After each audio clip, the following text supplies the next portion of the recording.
Hey guys, tonight we sail into the damp, creaky heart of a Viking sea voyage right from the moment you start packing. The sun isn't even up yet.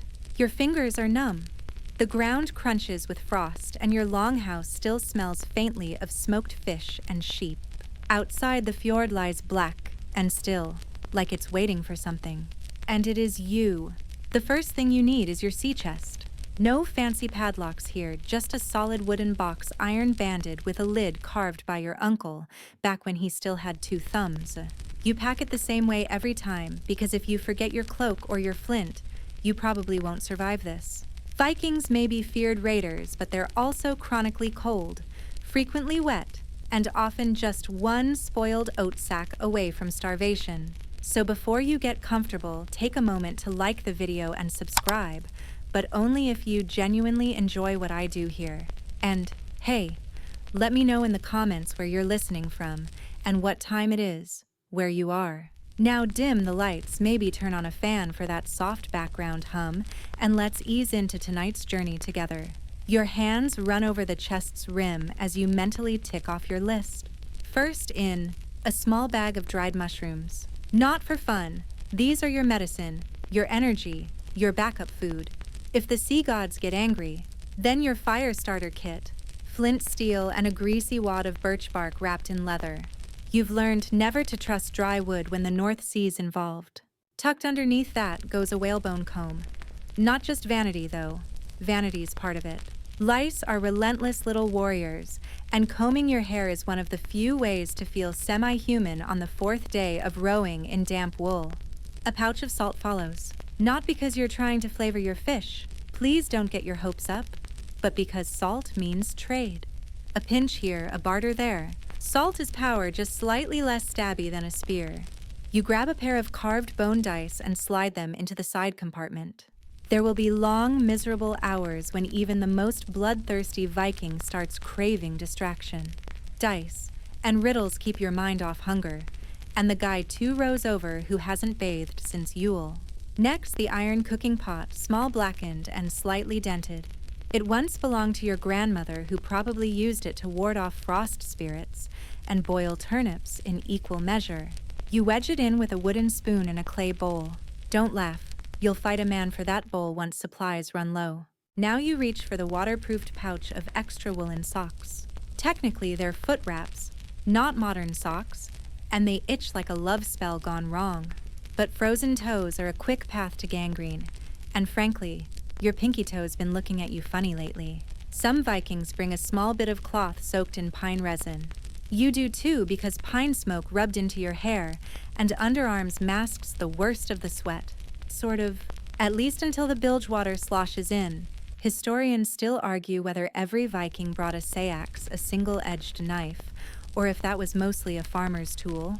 But you pack one anyway. Not just for peeling turnips or sharpening tent stakes, but for protection rituals, and in case someone needs emergency dental removal.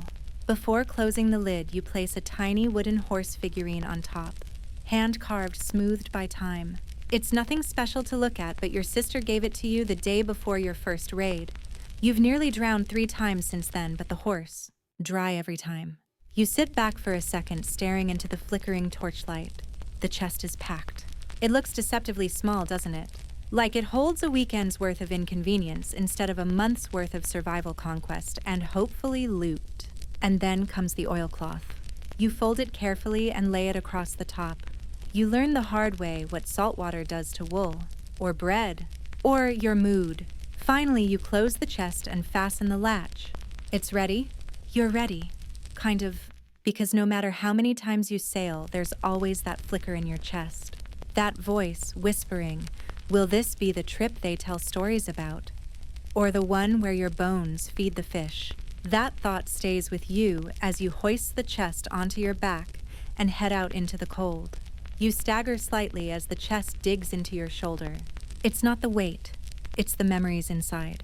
You trudge through the thin mist curling around your boots, heading for the dock, where the dragon-headed ship bobs in the dark like some great beast waiting to be fed. Around you, other men gather, all pretending not to shiver. Before you board, there's one last inspection. And right now, it's your weapons that matter most. You kneel by your chest and open the side flap you carved in after that one trip where you needed your axe fast and found it trapped under a wool tunic and a week's worth of fermented turnip scent. You reach in and pull it out. Your axe. It's not enormous. Hollywood gets this wrong all the time. Real Viking axes weren't oversized tree splitters. They were sleek, efficient, and vicious. Yours has a bearded blade. The extended lower edge lets you hook a shield or limb.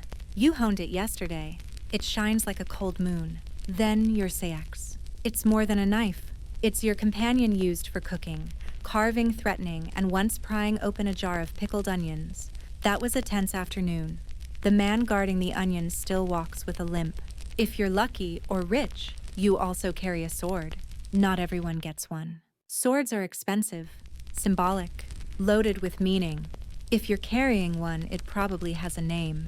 Yours is called Sea Whisper, though your brother insists that sounds like a tavern girl. You carry it anyway. It has saved you twice, once from a bandit, once from your own crew, depending on how you tell the story. You lay your weapons out briefly, inspecting them with a careful eye. The axe's haft is oiled ash. The seax handle is wrapped in deerskin smoothed by years of gripping. The sword's hilt is inlaid with a spiral of twisted bronze wire. Frivolous maybe, but it reminds you who you are, or who you're pretending to be. Beside the weapons you stash 2 bags, one of oats, the other of barley. They're your lifeline. Oats are hearty, easy to cook. You've eaten oat porridge every morning for years, and though it tastes like regret soaked in seawater, it keeps you moving. Barley, meanwhile, can be mashed for beer, or, if things go south, bartered to people who prefer not to be raided. Some of the others bring dried peas. You hate peas? You once choked on one during a mead drinking contest and were nearly mocked to death. Tucked in beside the food sacks is your drinking horn. It's not just for ceremony. It's your cup, your bowl, and if you're desperate, a way to bail water from the boat. There's a tiny chip on the rim from when you got too excited during last autumn's feast and accidentally headbutted a tree. It happens. You double-check the oilskin wrapping around everything. A wet oat sack turns to mush, and a mushy oat sack turns into mutiny. You've seen it. Grown men screaming about soggy grains. It's not noble, but it's real. Historians still argue whether Vikings stored their weapons inside their sea chests or carried them on their belts. It's possible the answer is both, depending on how nervous you were about someone borrowing your sword without asking. You choose to keep yours close strapped at the hip just in case. As you finish packing, a crewmate nods toward your chest. You bring your barley again. He grunts. Always you say, "Good," he says. "You can trade it for my socks when yours rot." Vikings are many things: warriors, sailors, poets. But above all, they are practical. You bring what you need, what you love, and what you're willing to lose. And sometimes that means putting your axe next to your oats and pretending there's no metaphor there. You slam the chest closed again, lift it onto the ship, and slide it under the row bench where you'll soon spend more hours than you care to count. It fits just right, like it's meant to be there. Like you're meant to be here. In the early light, the other warriors finish loading their own gear, some with sheep pelts, others with bundles of dried fish, one with an entire goat, which eyes you, like it knows something you don't. You sit back on the edge of the hull and breathe in deep. Salt, pine smoke, fear. Your hand rests on your axe. The sea waits. You sit hunched over your bench, trying to ignore the creak of the hull and the steady slosh of water kissing the planks below. It's still early, so early the gulls haven't even started their obnoxious screaming. You tug open your chest again. Next up, clothing. Dry, warm, preferably not lice-ridden. That's the dream. Vikings weren't just blood-splattered berserkers in leather and fur, contrary to every Halloween costume ever. You're wearing layers because nothing says successful sea voyage like not freezing to death. First, the underlayer. Soft linen if you're lucky. Coarse if you're realistic. It's the part that sits closest to your skin, absorbs sweat, and makes you itch in places you didn't think could itch. You've packed a spare, though spare clothing is a bit of a flex. It says you plan on surviving long enough to get filthy twice. Then the wool tunic. Yours is dyed a patchy blue faded from salt and sun, but you still remember the first time your wife handed it to you, said the color made your eyes look like the fjord. You didn't have the heart to tell her your eyes are more muddy brown during rainfall, but hey, romance.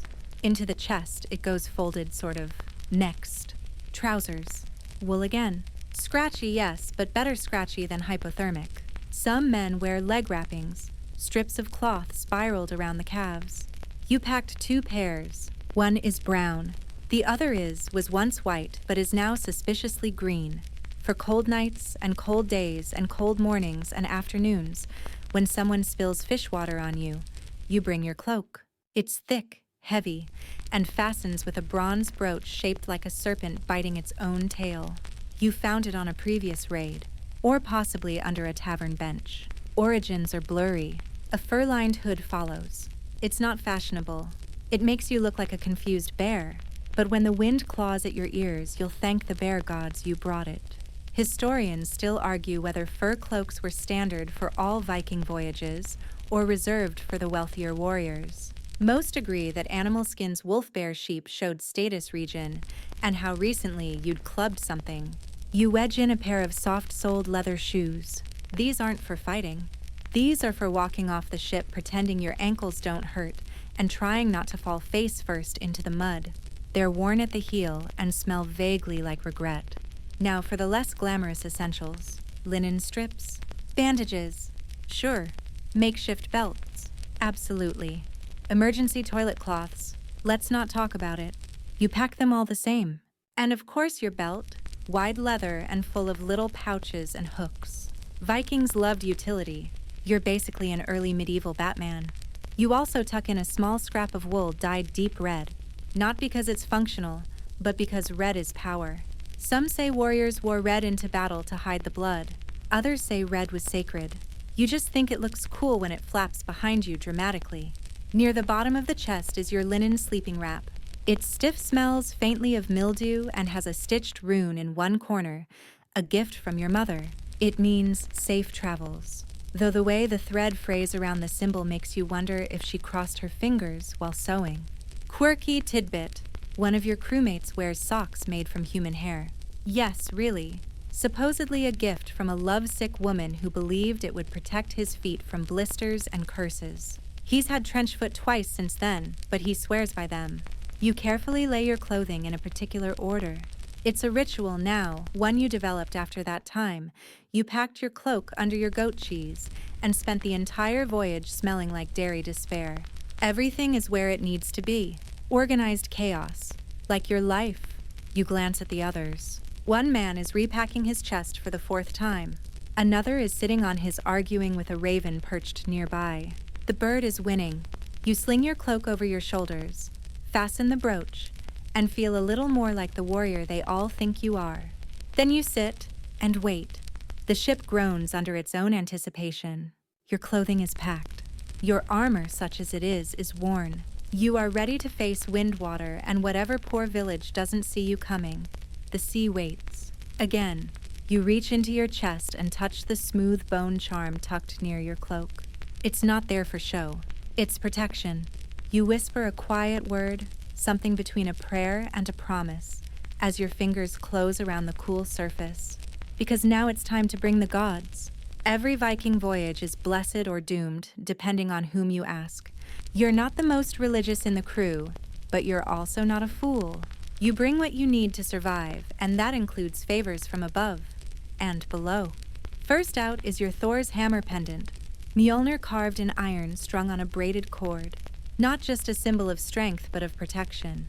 You kiss it once like your father did before every raid, even the one he didn't return from. It clinks softly as you hang it around your neck. Then there's the pouch of rune stones, 24 of them smooth as river pebbles, each etched with a letter of the elder Futhark. You don't cast them often. That's for the vulva the seer, but they're comforting like bringing a map even when you pretend you don't need directions. Historians still argue whether common warriors read the runes or only carried them as talismans. Either way, they matter to you. You also have a tiny carved bone part of a horse's jaw if your cousin was telling the truth, which he rarely is. It's shaped into a little figurine barely the size of your thumb, but the detail is sharp. A warrior with a broken shield and no face. You were told it protects you from losing your identity in battle. You don't fully understand what that means, but on the water you'll take all the help you can get.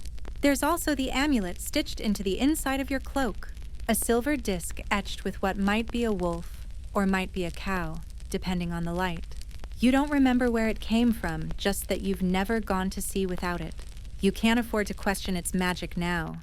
You tuck in a few sprigs of mugwort and yarrow wrapped in linen, a gift from the old woman in your village who insists these herbs keep the spirits away. You once asked which spirits. She didn't answer, just laughed and spat in a fire. So you bring them. Your crewmate next to you has a pouch full of bird bones. Another has a tiny statue of Freyr carved from antler. One guy, no one knows his real name, wears a necklace of dried mouse tails. He says it wards off sea monsters. You try not to sleep near him. Quirky tidbit. Some Vikings believed in Landvetter local land spirits that had to be appeased before you could leave port. That's why your ship's prow is covered with a cloth right now, to hide its fierce carving until you're safely at sea. Showing it too early could offend the spirits guarding your homeland. Offended spirits mean storms. Or worse, bad luck with women. You look down at your charms and realize how many layers of belief you're carrying. It's not just about gods. It's ancestors, omens, dreams, fragments of half-remembered legends. One of your pouches even contains a coin with a hole drilled through it. Not Viking at all, probably Saxon, maybe Frankish. But you found it in a burned village years ago, and ever since you've never gotten lost in fog. Coincidence? Sure, but it stays. Historians still debate whether Vikings saw Odin as a real god or more of a mythic ideal. But when you're out on the waves with nothing between you and the cold sky, but splintered wood, suddenly even vague ideas feel sacred. You take one last item from your chest, a folded scrap of parchment. It's smeared and mostly blank, but there's a single rune drawn in dark ink, a protection sigil. Your son gave it to you before you left, said he made it up. You smiled, said it looked like a fish falling over and tucked it away. Now you press it to your chest, then hide it in the seam of your cloak. It's ridiculous. It's perfect. As you finish arranging your amulets and tokens, the wind shifts. The sail flaps once. You glance at the sky, gray, moody, the kind of sky that doesn't care if you're devout or not. You close your chest again. But now it's more than food, more than clothes, more than weapons. It's protection. It's belief. It's the pieces of you that aren't ready to drown. You shift on the bench listening to the creak of wood beneath you, the low murmur of men murmuring prayers and curses. It's almost time, but before the oars dip and the sail snaps open, you check one last set of tools, less dramatic than axes, less sacred than charms, but every bit as necessary. Your sailing kit, navigation Viking style, is part skill, part magic, and part sheer stubbornness. You dig beneath your cloak and pull out the bundle wrapped in waxed cloth. Inside, your sun compass. It's not much to look at: a shallow wooden disc, a gnomon, basically a stick, and a carved channel where shadows fall. You learned to read it years ago, squinting into the blinding sky, trying to guess where west actually was, while a goat tried to eat your notes. If the sun's out, the compass helps. If it's cloudy, good luck. Historians still argue whether the so-called sunstone, a crystal used to detect polarized light, was real Viking tech or medieval myth. You don't have one, but you pretend you do when impressing villagers. You also carry a chunk of driftwood notched with tide patterns. Laugh if you want, but you've compared it to the moon's pull for seasons, and it's accurate more often than you'd like to admit. Your grandfather carved it.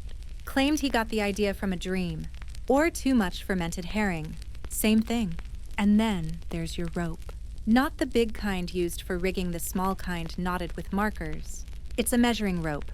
You cast it into the water when sailing close to shore, guessing depth and checking for shallows. Lose it and you're blind. Once you lost yours to a seal, never trusted one since. Tucked into the same bundle is a small brass weight. You use it with a balance scale to test the purity of silver coins, because while rating is noble and glorious, trade, is where the real profit hides. Vikings were merchants as often as marauders. You know this because your cousin once sacked a monastery and came home with 3 chickens and a harp. Quirky tidbit. Some navigators swear by bird flight. Gulls fly inland in the evening, outward in the morning. Ravens released from ships often fly straight toward land. You brought a raven once. It pecked your finger and refused to leave. You took that as an omen and stayed in port. That town burned down the next day. Coincidence? Again? Maybe. You also keep a wax tablet and stylus. Not because you're a poet, though. Let's be honest, some of your rhymes are fire. But to scratch down notes, coastline shapes, distances, maybe a funny thing Bjorn said that you'll repeat dramatically later. Vikings weren't illiterate savages. Some of them were deeply literate, especially in runes. You know enough to carve a warning and a rude joke into the same stick. Finally, you keep a piece of hardened honeycomb wax, useful for sealing letters, or coating a cut, or smearing on your lips during windburn season. Multi-purpose. Like you stow it all away again carefully. Because when the wind kicks up and the waves start throwing themselves at your ship like drunk berserkers, you won't have time to dig. You need your hands free for rowing, steering, or clutching the sides, and reconsidering every life choice. As the others board some joke, some mutter charms, some do both. One man yells at the clouds for being lazy cowards. You respect that energy. You glance up. The sail flutters, then stills. The wind hasn't chosen yet. That's the thing about sailing. It's not just a journey. It's a negotiation with the ocean, the weather, the gods, and the guy next to you who thinks your elbow is part of his seat. You adjust your rope coils, check your knots, run your fingers along the carved edges of your sun compass. You are not just a passenger. You're a watcher, a feeler, a reader of wind and water. It's not science. It's a kind of faith. Historians still debate whether Viking navigators relied more on memory than tools. But honestly, when you've sailed the same route 4 times, you start remembering that specific cliff that looks like a sleeping troll, or that sandbar where the seals sun themselves like lazy chieftains. A horn sounds, low, long. You feel it in your ribs before you hear it in your ears. Time to go. You clutch your bundle one last time, then slide it under your bench safe from spray and storm. The sail groans above you. The crew shifts and the prow turns toward the unknown. Let's hope the sun comes out. Let's hope the wind behaves. Let's hope you remember everything you've learned. The ship rocks as another warrior steps aboard, his boots thudding just beside your chest. You shift to make room, though. Really, there isn't any. Viking longships are narrow, low to the water, and unapologetically cramped. You can stretch your legs if you don't mind someone else's elbow in your ribs and a goat's backside in your face. Welcome to luxury travel 9th century style. Your bench is your seat, your bed, your dinner table, and when the sea gets aggressive, your barf bucket support system. It's made of worn oak, softened at the edges by years of exposure and human misery. Underneath it, your chest is wedged in tight, both ballast and lifeline. Beside you, Bjorn. He smells like onions and enthusiasm. Across from you, Scully, who once bit a man's ear off during an argument over eel stew. You're between the two. It's cozy. You count heads. 40 warriors, give or take. 1 goat, 2 chickens, a barrel of pickled herring, a small child's carved toy someone swears is for luck. And the smell. It's an ever-evolving symphony of sweat salt, wet wool, and vague hope. You're about an hour from regretting your decision and 6 days from admitting it out loud. The oars creak in their sockets. You grip yours, feeling the roughness of the wood. Each stroke will come from your back, your arms, your teeth. There's a rhythm to it. Not elegant, not beautiful, but tribal, primal. 40 men moving as one. 40 grunts timed to the dip and pull of the sea. Historians still argue whether all Viking longships had fixed rowing benches or used movable planks.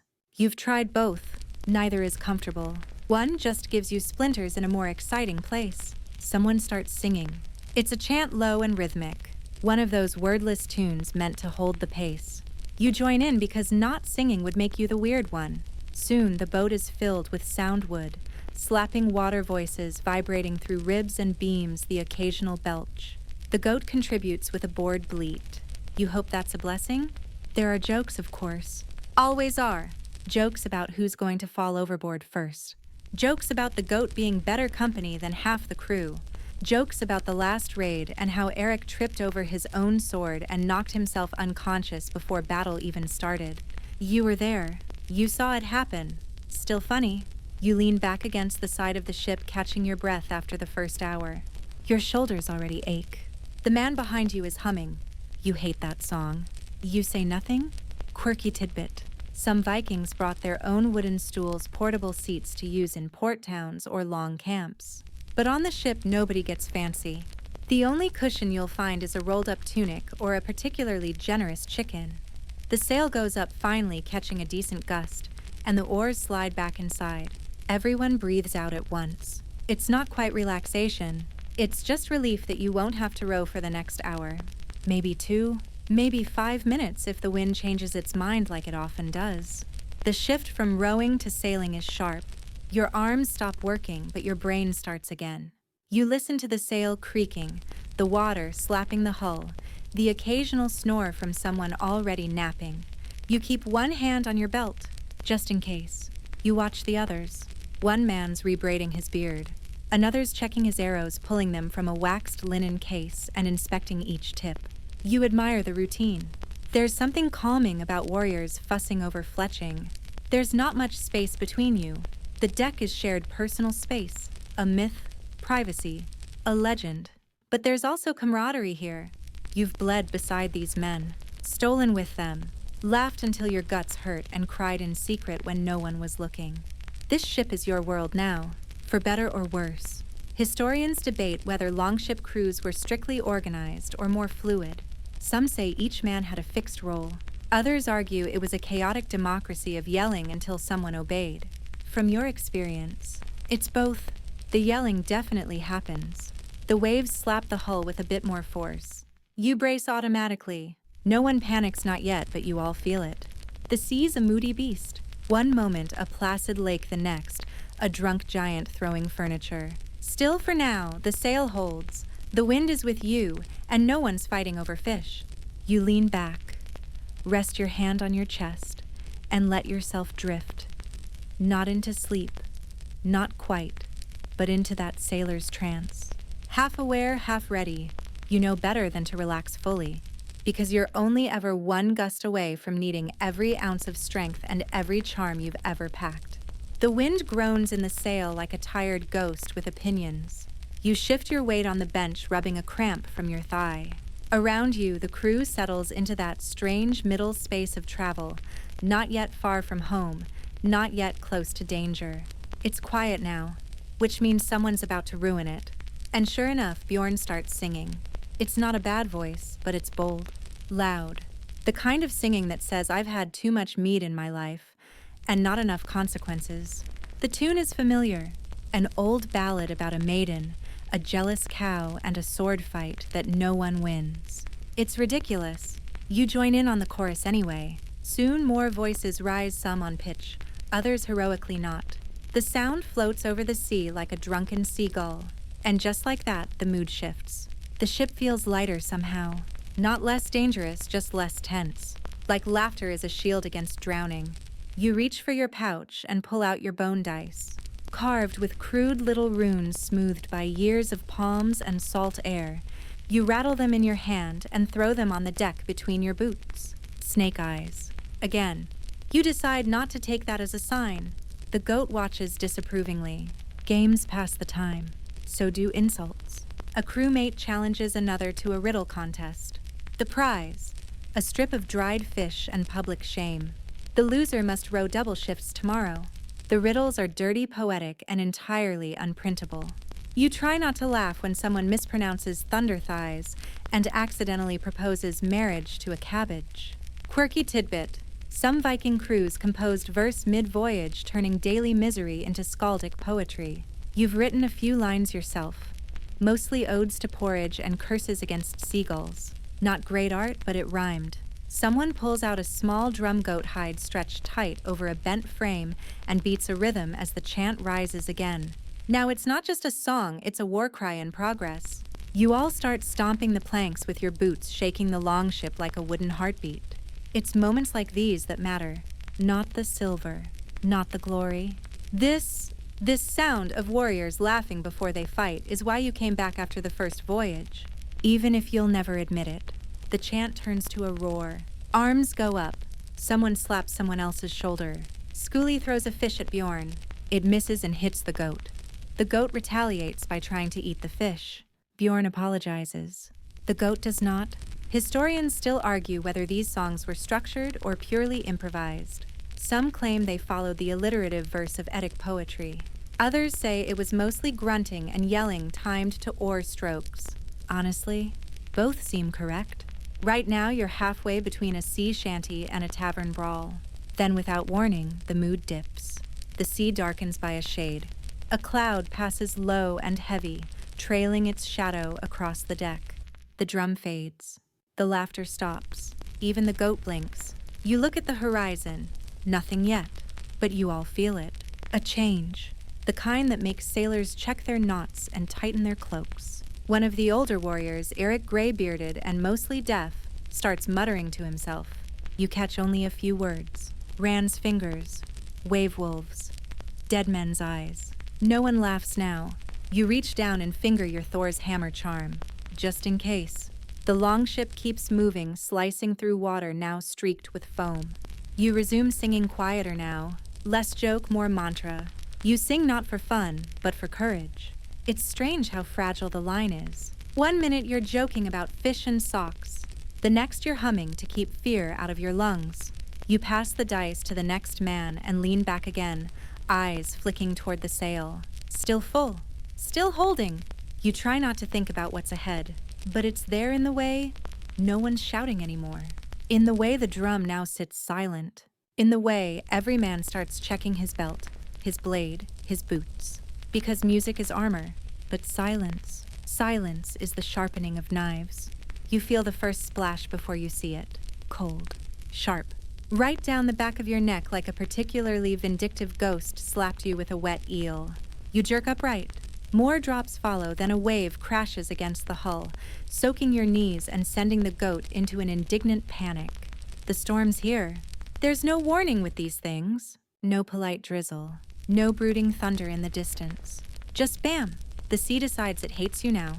You scramble to your feet, gripping the edge of the ship with one hand and your cloak with the other.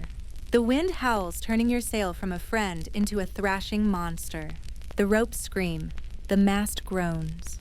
And every man suddenly remembers he left something important unsecured. Buckets. That's the first thought. Get the buckets. The bailing begins immediately. You grab yours wooden cracked permanently fish-scented and join the chorus of scooping, flinging, and swearing. It's like trying to drain a waterfall with a mug. A wave slams the side of the longship and sprays your face. Salt in the eyes. Salt in the mouth. Salt in places you didn't think could get salty. Your tongue tastes like panic and old herring. Historians still debate whether Viking longships had any kind of built-in drainage. Some say small holes near the keel. Others say they just used buckets and strong language. Based on your current experience, it's definitely the latter. You yell something incoherent, part command, part weather critique, and keep scooping. The man next to you is singing again. You suspect it's a battle hymn, but it sounds more like a lullaby for drowning. The boat lurches. A man slips. Another grabs him before he goes overboard. You don't look too long. You've learned not to watch moments that might become memories. Lightning flashes far off. The sky is a bruise, the clouds stitched together like angry fabric. Rain lashes down, turning your fur hood into a wet mop. You throw the hood off. Better cold than blind. Quirky tidbit. Some Viking sailors claim to see sea spirits during storms, pale figures dancing just above the waves, beckoning. They weren't hallucinations necessarily, just local metaphors for death. You try not to look too hard at the shapes flickering on the horizon. The goat has found shelter under a bench. You're considering joining it. Every crew member now has a task. One tightens the sail. One grips the tiller, trying to hold the line. Two are vomiting over opposite sides with such synchronization it's almost artistic. No one mocks them. The sea does what it wants, and sometimes what it wants is your lunch. A barrel breaks loose and slams into a bench. Bjorn dives and grabs it mid-roll, roars triumphantly, and promptly gets hit in the face with a fish. Balance restored. You keep bailing. Keep breathing. Keep checking the horizon for something. Anything that looks like salvation or shore. But it's all waves. Churning, frothing, angry waves. And yet, you're still afloat. One man shouts a challenge to the sea. Another laughs wild-eyed. You smile despite yourself. Because even in this chaos, you're alive. Wet. Cold. Terrified. But alive. Historians still argue whether Viking ships could truly handle deep-sea travel, or just hug the coastlines. You're beginning to suspect the answer is yes, but just barely. Eventually, slowly, the wind softens. The rain eases. The sail flutters like a bird remembering how to fly. The ship steadies. You sit back down, bucket at your side, water sloshing in your boots. The crew slumps like deflated leather sacks. No one speaks for a long time. Just breathing. Just existing. You wring out your cloak and shake out your hands. Everything aches. Your fingers are prunes. Your spirit is soggy. The goat emerges from hiding and pees on a bundle of ropes. You salute it weakly. You would have done the same. The clouds part just a little. A sliver of sun peeks through like it's checking to see if you're still alive. You tilt your face up to it. Warmth. Light. The faintest illusion of hope. You're through the worst of it. Probably. You lean back. Let your eyes close briefly and listen to the quiet drip-drip of storm water leaking from everything. It's oddly soothing, almost peaceful, but you keep your hand near the bucket, just in case the sea decides it's not done being dramatic. You wake with your cheek stuck to your own damp cloak and the taste of salt and exhaustion on your tongue. The storm is behind you, though the clouds still hover, like they haven't fully decided whether to behave. You sit up, spine cracking like a thawing branch, and reach for your breakfast. A cold, leathery strip of dried fish and a small chunk of hard bread. Vikings weren't known for their cuisine. This meal is less about satisfaction and more about survival. You chew mechanically, trying to soften the fish into something your teeth won't file a complaint over. Around you, the others gnaw their own food with similar levels of enthusiasm. Bjorn tries to soften his bread by dunking it in seawater. No one stops him. You're all too tired to intervene in poor decisions. You reach into your chest for the small sack of oats. It's dry, thank the gods, and you pour a bit into your clay bowl. You add water from the skin slung near the mast and stir with a stick until it resembles something vaguely edible. Porridge. Again. This makes day 6, or 7. You've lost count. It tastes like misery sprinkled with hope. One man has a small stash of nuts he guards like treasure. Another slices dried apples into thin strips and eats them slowly, eyes closed. You don't ask to share. That's sacred food, and in this world, dried fruit might as well be gold. Historians still argue whether Vikings brought livestock on longer voyages or relied solely on preserved rations. In this case, the goat is still here, still judging you and now attempting to climb onto the bench like he owns it. You hand him the last sliver of your bread. He eats it, then attempts to chew your sleeve. Fair trade. Quirky tidbit. Some Viking raiders believed that eating raw garlic before battle made their blood taste bad to enemies or to monsters. You once tried it. It made your breath more dangerous than your axe. You drink from your horn a mix of water and weak ale warm from sitting out. Mead is a distant dream. Proper ale is something you can barter for when, if you hit land, but for now it's swill and hope. After eating, you check your supplies. Your food pouch has thinned. You're careful not to let anyone see how much you have left. Not because you don't trust them, though. You don't. But because a hungry man becomes a different man. Someone lets out a belch that echoes over the waves. Another applauds. Applause turns into light laughter. Laughter turns into humming. Then slowly, someone starts tapping their spoon against their bowl. You smile. It's happening again. The mood shift. The sea gives you nothing easily, but it always leaves space for recovery. The rhythm builds. Clinking spoons, stomping boots, low-throated hums. A song rises not quite cheerful but sturdy. A song about a fish with legs, a ship with wings, and a man who forgot his pants before a duel. A classic. You drum along with your fingers. The goat headbutts the drum, and now he's part of the rhythm section.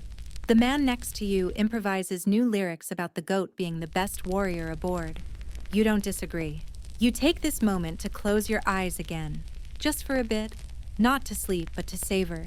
These quiet beats between chaos are rare, sacred almost. Someone opens a jar. It smells like pickled cabbage and fear. You shuffle 3 feet away without comment. Others follow. The owner shrugs and eats anyway. Brave man.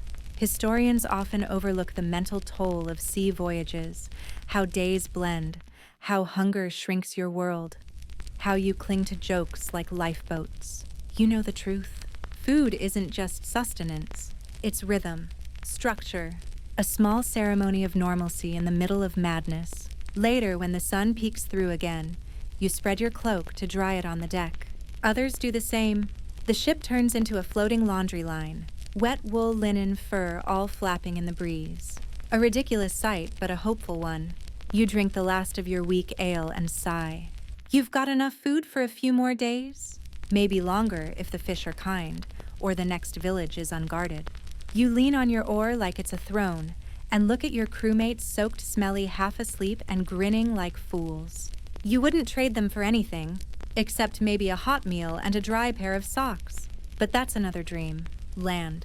It starts as a smudge on the horizon, just a darker blur in a sea of gray. You blink, squint, swear under your breath. Then you see it again. A rise. A cliff. A plume of smoke curling lazily into the sky.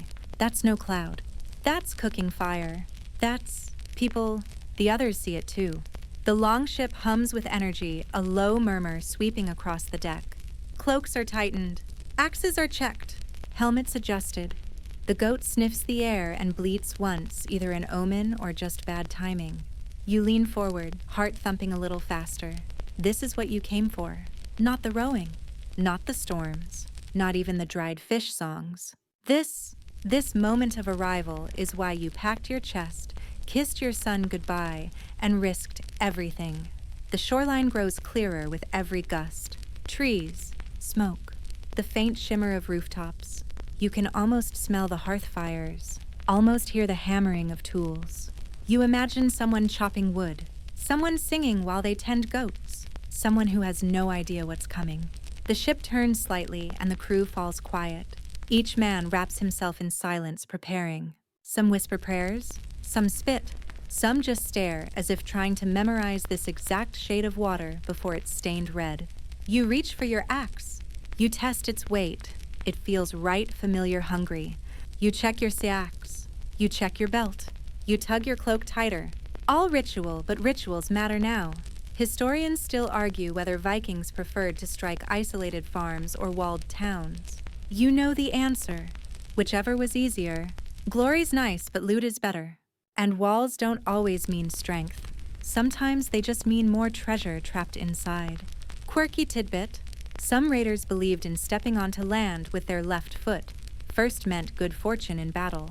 You once tried to do it dramatically and tripped over a root. Ever since you step off the boat, however, the gods will let you. The prow of the longship cuts the waves like a blade. The village draws closer. You see figures now. People, a child maybe, a man leading a donkey. No alarms yet. They still think you're a traitor, or too far away to matter.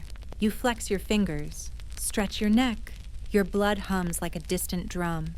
You can feel the shift, the whole crew poised like a coiled serpent. You all move as one now. Not friends, not brothers, just a singular sharp force.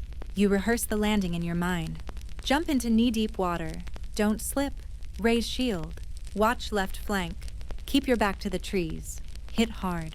Hit fast. No mercy, but also no chaos. Controlled fire, not wild flame. The man beside you is muttering something. You realize it's your name. He's asking if you're ready. You nod once. You don't speak. You save your breath for running. The prow hits shore with a crunch. Everything happens at once. You leap over the side boots, splashing water biting up your shins. The cold slaps you awake, yanks you into now. Around you, stomps, grunts, splashes steel drawn from leather shields lifted like thunderclaps.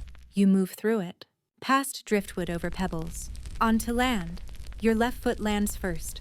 You don't trip? Good omen. Shouting. Chaos. You see someone run. You see someone stand too long. Your axe finds its first target. The man doesn't scream. He just crumples like soaked cloth. You keep moving. The village is not fortified. Most aren't. The houses are wood thatch, smoke-stained and poorly defended. You and your crew spread through them like fire across dry grass. One man kicks open a door and bellows silver. Another yells mead.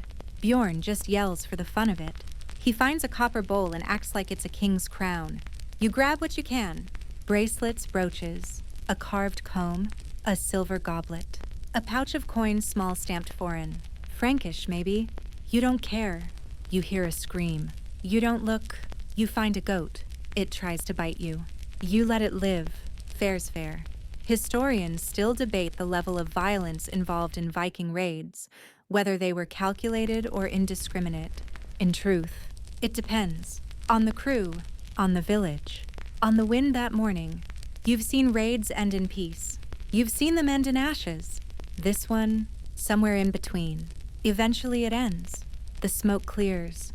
The shouting fades. You gather at the ship pouches, heavy arms smeared breath sharp in your chest. The longship groans as you push it back into the sea, weightier now. Heavier with silver stories and the kind of silence that only comes after a storm. You board again. You do not look back. The waves feel different now. Not angry, not gentle, just quieter. Like the sea itself is thinking about what you've done. You sit on your bench again, chest tucked under your feet, axe resting by your side. The blood on your knuckles has dried into sticky flakes. Your tunic clings to your ribs with a crust of sweat salt and smoke, but your pouch is heavier. You untie it and spill the contents into your lap. Silver rings, a small brooch shaped like a bird. 2 unfamiliar coins, a strip of dyed fabric, and a comb with fine ivory teeth. Nothing massive, nothing glorious, but it's yours. Earned, taken. You pick up the bird brooch and turn it over in your fingers. It's delicate, maybe Saxon or Frankish. Hard to say. Maybe it belonged to a woman, maybe to a child. You're not supposed to wonder, but here you are. Someone behind you coughs deep and wet. The kind of cough you don't get from a cold. You glance back. One of the younger crewmates, Eric's nephew, maybe has blood on his tunic. He hides it badly. You reach for your moss pouch. Yes, moss. Not just for stuffing in boots or plugging leaks. You carry dried sphagnum moss and yarrow root in a little linen bundle. Add water and it makes a half-decent poultice. You hand it over without comment. He nods and presses it to his ribs. Quirky tidbit. Viking healers sometimes used bog mud packed in linen to keep wounds from festering. Of course, they also used honey goose fat, and occasionally shouted at the injury. You've seen all of it work, or not work. Luck plays its part. You open the waterproof pouch that holds your other healing tools. A bone needle and sinew thread for stitching wounds. A small horn filled with a mix of crushed juniper and bear fat used to ward off infection, or, at least, to make you smell distractingly weird. Historians still argue whether Viking warriors had dedicated medics. Some say every crew had one. Others think everyone just did what they could with what they had. You lean toward the second camp. You've been stitched by warriors, farmers, and one angry midwife with a drinking problem. A crewmate with a split lip asks if you have any ale left. You hand him your horn. He drinks, winces, and nods thanks. The mead dreams are real tonight. You lean back, eyes on the horizon, feeling the sway of the ship under you. Your shoulder throbs. Your ankle stings. Your back feels like it belongs to someone 50 winters older. But you're alive. You've seen what others brought back: trinkets, bruises, silence. You once saw a man return from a raid with only a sheep and a limp, but he claimed it was the most meaningful journey of his life. The sheep's name was Gunhild. It bit everyone. You pull out a small linen wrap. Inside, an iron ring with no decoration, flat and dull. It wasn't from today. It's from your first voyage. You still carry it. A reminder, of a friend who didn't make it back, of who you were before you started counting your life in voyages. The sea hums under the ship.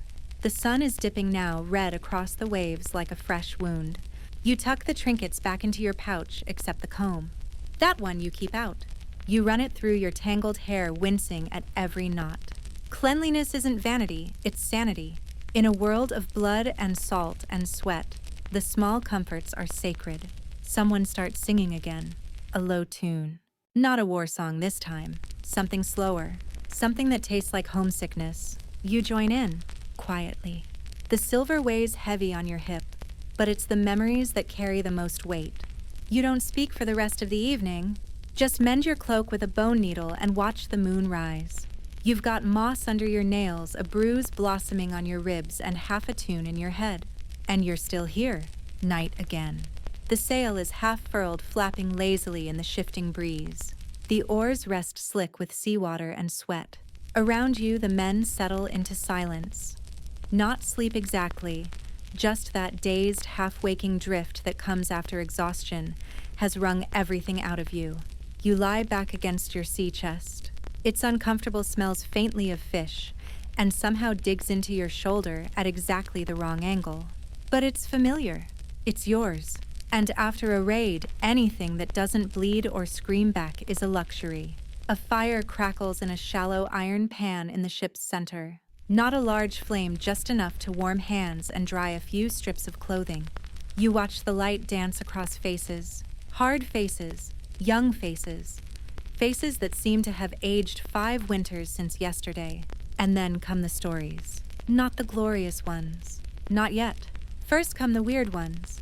Bjorn naturally opens with the time he tried to woo a blacksmith's daughter by stealing her father's anvil, then dropped it on his own foot. Twice. The anvil was later used in a wedding. Not his. Scully one-ups him with a tale about wrestling an elk while drunk. The elk won. He still has the antler. It's carved into a spoon now. Your turn comes. You consider the tale about the Saxon who tried to fight you with a broom, or the monk who threw a bucket of ink and hit you square in the eye. You pick the monk. Everyone laughs, especially when you admit you still can't see out of that eye when you drink too fast. Quirky tidbit. Some Viking warriors believed that if your last laugh before death was a good one, you'd die well, even if you lost the fight. So you tell the funniest stories now, just in case. The fire pops. Someone throws on a scrap of driftwood. It hisses and glows. One of the younger men pulls a small harp from his chest. Yes, really a harp. It's tiny, crooked, and missing a string. But he plucks at it and a melody emerges. Hesitant, tender, like someone remembering a dream they didn't mean to forget. He sings, not a battle song, not a drinking tune, something older. A lullaby, maybe, about a man who sails so far he forgets his own name and only remembers it when he hears his mother's voice in the wind. No one mocks him, not even the goat. You stare into the fire and think about the stories you haven't told. The woman you left behind. The child who doesn't yet understand what a longship means. The dream you had 2 nights ago of a white tree growing from your chest. Historians still argue whether Viking stories passed orally were true, embellished, or outright invented. The answer, of course, is yes. Someone asks about sea serpents. Now the real tales begin. One man claims he saw a serpent so long its body coiled between 3 islands. Another says his cousin married one. You're not sure if he means literally or just emotionally. Either way, the cousin was never the same. You share your own strange sighting, something pale beneath the water, once followed your ship for half a day. Never surfaced. Just a presence. Watching. You never saw eyes, but you felt them. The harp player keeps plucking. The fire fades lower. The goat curls up by the rudder, probably plotting something. You wrap your cloak tighter around your shoulders and lie back using your pouch as a pillow. The stars are out now, clearer than you've seen in weeks. They don't twinkle. They blaze. Cold fire pinned across the black. Someone snores. Someone mutters in his sleep. Someone coughs a word that might be a name. You let yourself drift. This is the part of the voyage no one writes songs about. The in-between, after the blood, before the next land. A quiet longship gliding through the dark like a shadow lost in thought. You reach one hand down to touch your chest. Solid, heavy. familiar. The stars blur slightly as your eyes grow heavy. You think of your name. You think of the voice that will call it again, someday. The days begin to blend now. Wake, row, eat, patch the sail, swat flies, mend your boots, sing half a verse, curse at the sun, sleep, repeat. It's the strange rhythm of the return voyage, no longer driven by adrenaline, but by momentum. The sea doesn't care that you've just raided a village. It still wants its hours, its labor, its tribute in sore shoulders and silence. This morning you're first up. The sky is pale and brittle, the kind of gray that makes you doubt the sun's existence. The water is calm at least. Calm and deceptive. You stretch bones popping like old wood and rub a cramp from your foot before it becomes your entire personality for the day. As you check your things, your eyes catch the horizon empty as usual, but not for long. Their wings, a raven circling then flying inland. You stiffen. Some believe ravens are just birds. Others say they're messengers, of Odin, of fate, of something in between. You don't know which camp you're in, but when a raven flies inland, you take note. You nudge Bjorn. He grunts. You nod toward the bird. He frowns, mutters something about good signs or goat omens, you're not sure, but the crew notices. The longship adjusts course slightly. Historians still argue whether Viking navigation relied on birds like ravens. Some sagas describe releasing them from cages to find land. Others suggest it was a poetic metaphor. Either way, it works enough times to make you wonder. You sit back and watch the sky. It's clearing slowly. You can see stars from the night before fading one by one like 1,000 candles blown out in sequence. The breeze is gentle. The sail flutters like it's waking from a nap. A crewmate pulls out a carved bone token and starts flipping it in his palm. Another tightens a belt. One sharpens a blade that probably doesn't need it. Little rituals. Habits stitched into the fabric of survival. Quirky tidbit. Some Vikings believed certain birds carried the souls of the dead. Crows, gulls, ravens, depending on the region. One could be a guide, another, a thief. You once met a man who swore a goose stole his grandfather's voice. He never explained how. No one asked. You reach for your own amulet, Thor's hammer, and turn it once on its string. You don't pray. Not exactly. But you listen. That's enough sometimes. As the sun climbs, the world grows golden. The sea glitters like spilled coins. A few crewmates remove their cloaks and stretch out like sunbathing cats. You don't blame them. Warmth is a currency out here, and today's market is generous. Someone pulls out a net and tries his luck. Not for glory, just for breakfast. After a while, he lifts it. 3 fish, 1 boot, 1 extremely offended crab. The goat eyes the crab with deep suspicion. You gut the fish with your sax, careful and quiet. The inside steams slightly in the morning air. The bones go overboard. The meat goes on a flat slate near the fire pit. It hisses when it hits. The smell is heavenly salt and smoke, and a reminder that the gods aren't always cruel. You eat slowly, mindfully, each bite a little gift. Even Bjorn doesn't speak until he's finished, and that's saying something. Afterwards, you rinse your hands in the sea. The salt stings your knuckles where the scabs haven't fully healed. It's not pain. It's a reminder. You return to your bench, close your eyes, and feel the boat rock beneath you like a giant ancient cradle. A whisper of a thought drifts through your mind. You could live like this forever. Just the sea, the sky, the simplicity. But then you remember what waits at home. Or rather, who. You allow yourself 1 full minute to picture their face. Just one, no more.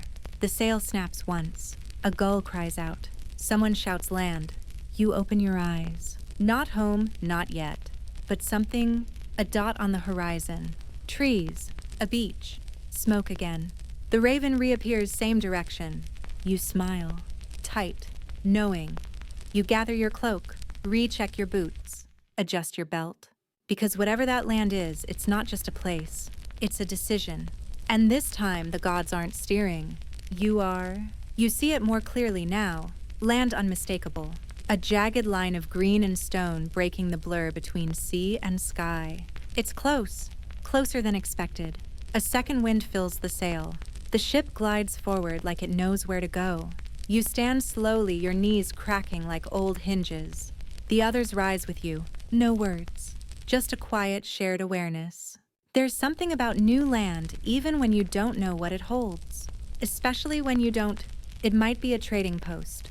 It might be a fishing village. It might be nothing at all. But you know this much. You'll set foot on it. You reach down and pull your cloak tighter. The salt has stiffened the wool. The brooch sticks slightly, still crusted with sea spray and maybe a bit of blood. You don't clean it. It feels honest. You do a last check of your chest. The lid groans open. Inside, the tools. The food scraps the spare tunic. Your charms and talismans. Still there. Still yours. You pull out the wooden horse your sister carved for you. You've brought it on every voyage. You don't talk about it. But before stepping off the ship, you always press it to your chest just once and put it back. A crewmate hums a low chant, the same one he muttered before the last raid. You glance at him. He meets your eye nods once. Not a plan, just acknowledgement. Whatever's on that shore, you'll meet it together. The prow dips. The keel scrapes gently along a sandbar.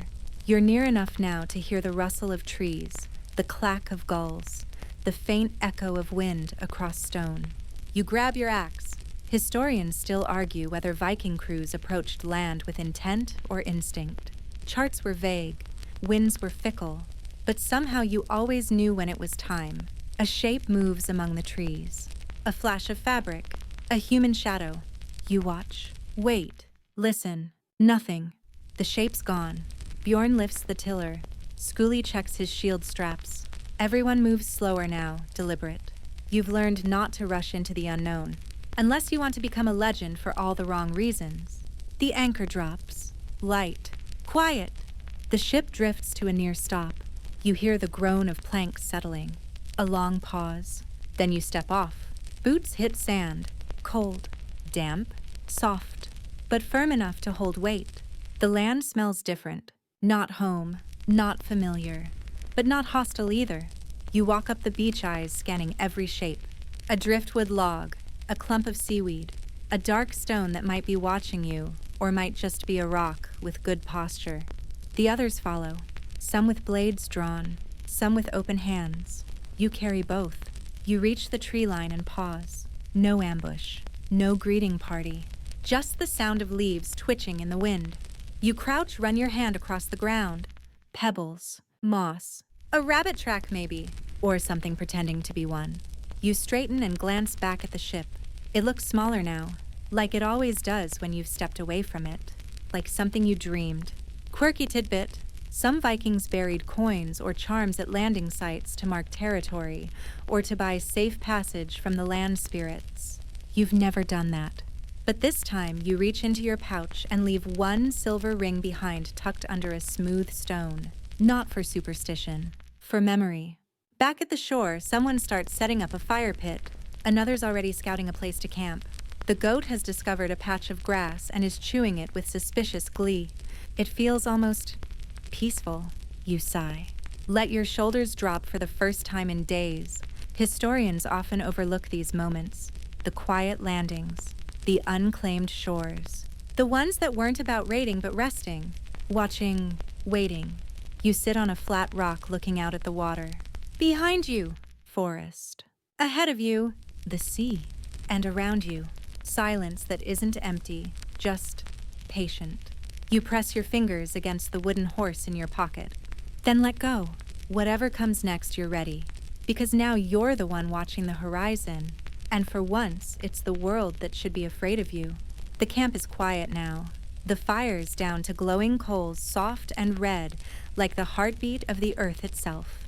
Around it, your crew sleeps in awkward piles wrapped in cloaks, curled beside sea chests, boots still on. One man snores. Another talks in his sleep. The goat rests nearby, head tucked under its belly, dreaming of cabbage probably. You sit a little apart, your back against a log, your chest beside you, like an old friend. One hand rests on its lid. You haven't opened it in hours. You don't need to. You already know what's inside. The voyage is behind you. The raid. The sea. The wind that tried to kill you and the storm that almost succeeded. It's over. And somehow you're still here. You roll your shoulders. The ache is bone deep now, but not sharp. Familiar. Your body knows what it's done, what it's carried, what it's survived. You look around. There's a man here who never held a sword until this trip. Now he sleeps with it under his arm like a child clutching a doll. Another warrior, grizzled, scarred, tired, mumbles the name of someone long dead. You recognize the name. You never ask the story. Quirky tidbit. Some Viking crews held night watches where one man would quietly recite sagas to the others, tales of gods and monsters, love and revenge. Not for entertainment, for remembrance, for keeping fear away. Tonight, there's no story being told aloud, but you feel one unfolding anyway. You think of the things you brought with you, your clothes, your weapons, your charms and tokens, the comb, the little wooden horse, the ring. You also think of the things you didn't bring back. Time, innocence, a name or two you won't say again. Historians still debate what Vikings really found on their voyages. Treasure, fame, land. You know the truth. You found yourself, or at least a version of yourself sharpened by storms, baptized in salt, tempered by blood and silence and song. You lean your head back and look at the stars. Clear again tonight, cold and sharp. The kind of sky that feels like it could speak if only you knew how to listen. And for a moment you swear you do. You close your eyes. You breathe. You remember the voice of your mother, the smell of your home hearth, the rhythm of waves under a calm sail. You smile just a little, not because it's over, but because you're ready to go again. Tomorrow, or someday, but not yet. Now rest. Let the fire burn low. Let the chest stay closed. Let the sea forget your name for just one more night. The fire has faded now, just a soft glow tucked in ash. The sky has turned dark velvet stars scattered like bone chips across its face. The ship rests quietly offshore, cradled by slow waves. You lie back on the mossy ground, eyes half-lidded, the rhythm of your breath syncing with the rocking of the earth itself. You are safe for now. Your chest is packed. Your blade is sheathed. There are no storms on the horizon, only dreams. Let your fingers loosen. Let your shoulders melt into the soil beneath you. Let the distant sound of gulls and creaking wood lull you, not as a warrior, not as a raider, but as a traveler who made it home, or close enough. The journey will still be there in the morning. The sea will still whisper, but for now the world has grown still, and you have earned this quiet. Feel the last of the salt leave your skin. Let the scent of pine and ash replace the memory of blood and brine. Let sleep creep in slow and kind, as steady as the tide. You've seen distant lands. You've held silver in your hands. You've brought stories back in your bones. And now, you rest. Sweet dreams, sailor.